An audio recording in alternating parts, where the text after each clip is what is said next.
So, astronomy and time. Observation of celestial bodies has served not just in the European tradition, but in many traditions as the basis for temporal reckoning. And if you stop and think for a second what the units of time are that are represented in nature, you may immediately think of minutes and seconds, but that would be wrong. Minutes and seconds don't really have any obvious corollaries in terms of lived experience.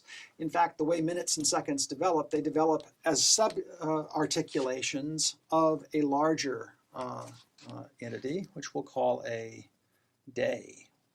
In other words, the reason that we have minutes, hours, and seconds, we have 24 hours in the day, this is a division of the time of the day. The day is the base that you are referring to when you start talking about the 24 hours in the day, the 60 minutes in the hour, the 60 seconds in a minute. If our days were longer, then you'd have to have longer minutes, seconds, and hours.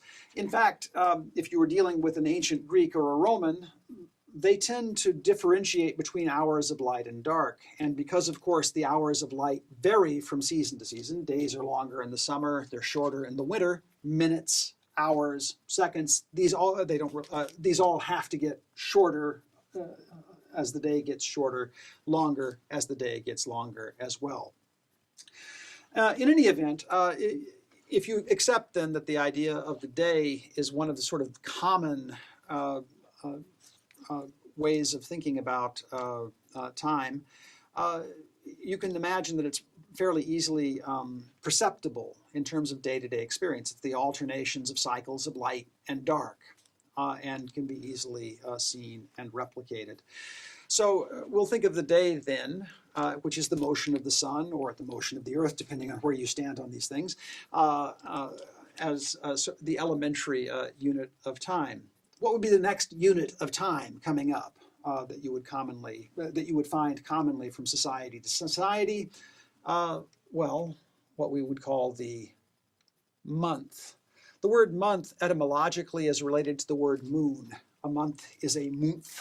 That is to say, it's a unit of time defined by the cycles of the moon from darkness to full and back again. How long then is a month, and how would you figure this out? I mean, observation, you can easily enough figure out by observation and by simply calculating and averaging how long a month is. And as you all know, a month is 29, well, 29 and a half, more or less. In fact, I've written it down. It's 29.5305 ... days.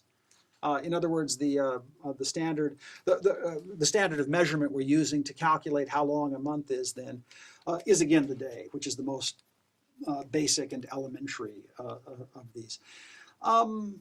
In terms of developing a calendar, it's not too hard to work out a way in which the day and month can sort of stay in sync with one another. You simply alternate between 29 days and 30 days, and you're more or less on track, though you're going to fall off a little bit as time goes by. Make the occasional adjustment, and you'll be fine. The next unit up, doubtless, will be the year. And what is a year? Well, a year would be the cycle of seasons, right? The movement and the movement of the sun would be the place where you would most obviously see it. This is in the famous ecliptic, the movement of the sun following the ecliptic, which is the movement of the sun from its rising point at the furthest point to the south to its furthest point in the north.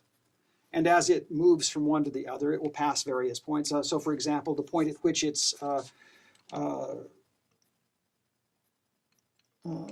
rising, at which time of day and time of night are exactly the same, would be the equinox, and this would be the point at which it's midway through its ecliptic path. The point where it's at the top is a solstice, the turning point of the sun. The word for the point at which it turns is a tropic. There are two of these tropics, one to the north, one to the south, the Tropic of Cancer, and the Tropic of Capricorn. By following this, you're able then to calculate the length of a year. And this is how the year is represented, and this is how the cycle of seasons recurs. That's what a year is. How would you calculate it? There are various ways, mostly having to do with tracking the point at which the sun rises in the morning. You find these in many societies. The most famous example of a device used, a primitive device used for calculating the length of the year would be Stonehenge in England. And I'm going to stop here. We'll do the little, I'll show them Stonehenge, and I'll show them some examples in other societies as well. So how long is a year? I'm sorry, I will now continue to sort of stand here, and I'll stop for a second, then I'll start up again. Good. How long is a year? Well, I think you probably all know that a year runs 365 days, again, back to our usual unit of measurement. Not exactly 365, right? Well, how much off? Well, 365.2. Well, 0.25. A quarter day. That's why we have leap years, right? Every 4 years, you'll recall we have to add a day to account for being a little bit off in the calculation. In fact, it's not exactly a quarter of a day. I've written down the number here, 25636. The leap year matters because if you're using a calendar over the centuries, then a quarter of a day per year will bring you out of sync with the solar year pretty quickly if you aren't allowing for that. So that's how long a year is. Now, the reason I've gone through this, and these are some pretty obvious points, but the reason I've gone through this is to make the general point that our temporal reckoning, the way the most elementary things in your day-to-day life, the days, the months, and the years, are ultimately founded on astronomical observations. And some of these can be very complicated and can lead to complicated problems. For example, a month of 29.5 days does not fit precisely with a year of 365.25 days. If in fact you go for 12 months at 29.5 days, that will give you, and I've written it down so I don't have to embarrass you with my multiplication on the board, 354 days.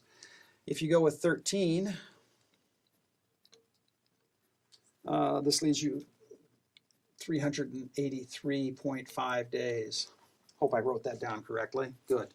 The point being here that if you're observing a lunar calendar, you will find yourself very quickly in difficulties in terms of making your months and your years come out equally. You'll have to add extra months periodically to keep things to keep the months in cycle with the seasons. Let's put it that way.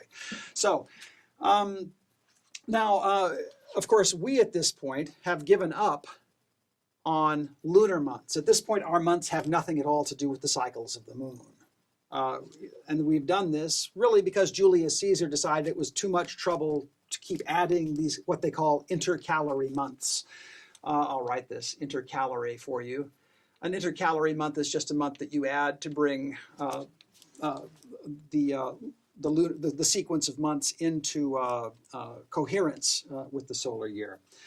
He decided it was too much trouble, so he simply kept the months but abandoned their connection with the moon. Now, again, the point to make here is that this calendar that we have is actually a pretty complex piece of technology, and it's a piece of technology that is ultimately based on astronomical observations. The ancient Greeks, and for that matter, the ancient Babylonians 1,000 years before the ancient Greeks, knew the exact length of the solar year to within seconds.